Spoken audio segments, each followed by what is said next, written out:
Welcome back everybody, Addison with S4 Suspension here, and this time we're talking with you about removing your suspension and your dropper post from your bicycle.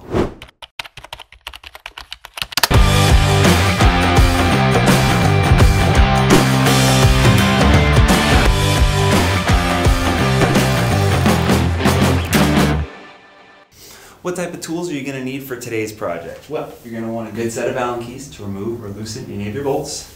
I recommend a pair of Knipex or the corresponding wrenches if you need them to remove anything from your bike. Some tape is going to be hugely helpful in marking the position of your levers or so on and so forth in case you need to loosen them. Tape measure to measure the height of your seat post. A rag is always a good idea to keep things clean. And last but not least, you're going to need something to keep all those parts together once you remove your fork. Something like a dummy fork or even a big T-handle does a great job. Before we begin, we're going to take a moment to mark down any of our adjustable settings. That's lever rotation, that's stem height, saddle position, any flip chip orientation you have on your bike before we move forward and start removing things. 23.2, 46.5. What I like to do is use a piece of painter's tape on my top tube. This is a great location to mark down your saddle height, your flip chip orientation, and any spacer orientation you have for your stem. Also, using a small piece of tape to mark your lever position is a great idea. Now we have everything marked down, it's time to start taking the bike apart. I'm going to start with the front wheel because we're going to start with our fork today. First things first, we'll remove this front wheel. Set your front wheel aside. We're going to go ahead and put our axle back in our fork. This will give it a little bit of strength and rigidity, and also will prevent us from losing the axle in the process. A note here is don't over tighten your axle without the wheel in it. This is simply a place for good keeping, so just in with your hand nice and loosely. Next, we'll remove the front brake. We'll start with any cable management system we have, any cable guides, and this is going to be where we start to have some small parts. So we need a good safe place to put those in so they don't get lost. We'll remove the front brake caliper, again setting those small parts off to the side. Now our front brake is disconnected from our fork.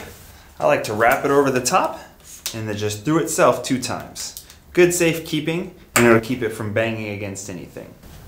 We'll remove our top cap. For me it's going to be a little different because I have a multi-tool in there. Finally, we'll begin loosening our stem bolts. I like to do these one at a time, typically starting with the top one first, just get it nice and loose. And then as you're removing the second or third or the final bolt that you have on your stem, make sure you're holding onto your fork, doesn't accidentally fall out and hit the ground. Your stem will come off nice and gently, drape it over the front of your bike. Remove your stem spacers, set them aside for safekeeping, and then you can lower your fork out. If your fork feels like it's stuck on the bike, that's probably because in some headsets there's a locking ring under this upper dust cap. All you need to do is just tap it out lightly with a hammer. It should come out no problem at all. We'll take either our dummy fork or our T-handle and we'll put everything back together. Dummy fork is just going to take place of your fork, slide through, simple as that, and then put your stem back on. I'll show you another trick. I'll take this back off quick. Instead of using a dummy fork like that, you can also just use a big T-handle. Put it through your stem, slide it through, and there you go. The one thing this doesn't do is it doesn't keep your lower bearing in place. So if you are doing this method, I would take your lower bearing out and put it in your safekeeping spot. All right, our fork is off. Now it's time to move on to the back half and get that shock off. Drop your bike down into the lowest gear possible. Remove this rear axle.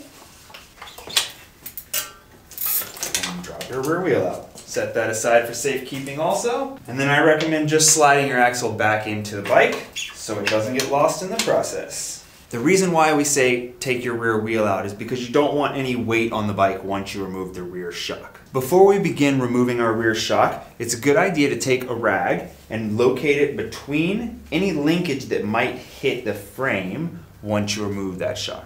For me, I've only got it in one spot, so we're just going to put a rag right there. An important note here is to break all of the shock mount bolts free before removing any of them. You do this because if you remove one of them and then another one is being tricky or stubborn, you could possibly damage your frame when you go to loosen that bolt because the shock very well might spin around in a way that you're not expecting. So break all your bolts loose. Once they're all loose, then you can start to actually take things apart. I recommend starting with the side that is away from your rear triangle, so the side that is not connected. It allows you to only hold on to one thing. Now you have control over the shock and the rear triangle all in one. where if you disconnect the shock from the rear triangle at first, then you have to hold the rear triangle and the shock to prevent anything from smashing into each other. Finally, finish removing that lower shock mount bolt and just slide your shock out. As you begin to remove the shock, make sure you note the location and orientation of any spacers that come out that go between the shock and the frame. What you can do if you're new to this process and nervous you might forget the orientation or location of any of these spacers is actually, as you take them off the bike, lay them out on a table. Once you've got everything out, take a picture with your phone so you have a reference when you decide to put things back together. Now our shock is off, we're gonna clean it up, make sure all our bolts are put back in a safe location, and then we're gonna move on to the dropper post. Before we take anything off, we're gonna take the chance to double check our measurements. I like to measure from the top of the seat tube here to the center of the rail on your saddle. This allows you to get a really nice, consistent measurement. Typically people will measure from the center of their bottom bracket to the saddle rails. But I found the problem with that nowadays is these two-piece crank designs, there's a lot of room for error there. And 2 to 3 millimeters on a saddle height can actually make a big difference. So I'm gonna measure directly from the top of my seat tube to my rails. 23.2, and that's what I had written down before. So we're good there. And then we're going to measure from the tip of our saddle to the center of our stem. 46.5, and again, that's what I had written down earlier. So we're ready to take this thing off and get this dropper out of here. And this is the part where it's going to get a bit controversial because once we remove that dropper post, we won't have anything to hold this bike up. So I'm going to clamp it in the frame, and the internet's going to blow me up for that. It's never recommended to clamp a carbon bike by the frame. What you can do instead is just simply hang the bike up or even lay it on the ground and work on it on the ground. But me, I've been doing this a long time. I almost kind of know what I'm doing. So I'm gonna take a chance and clamp it by the frame. It's also my personal bike, so if I destroy it, it's my own problem. Oh no, I lost my wrench. I got a hole in my pocket. My wrench just went all the way through. It's kind of funny.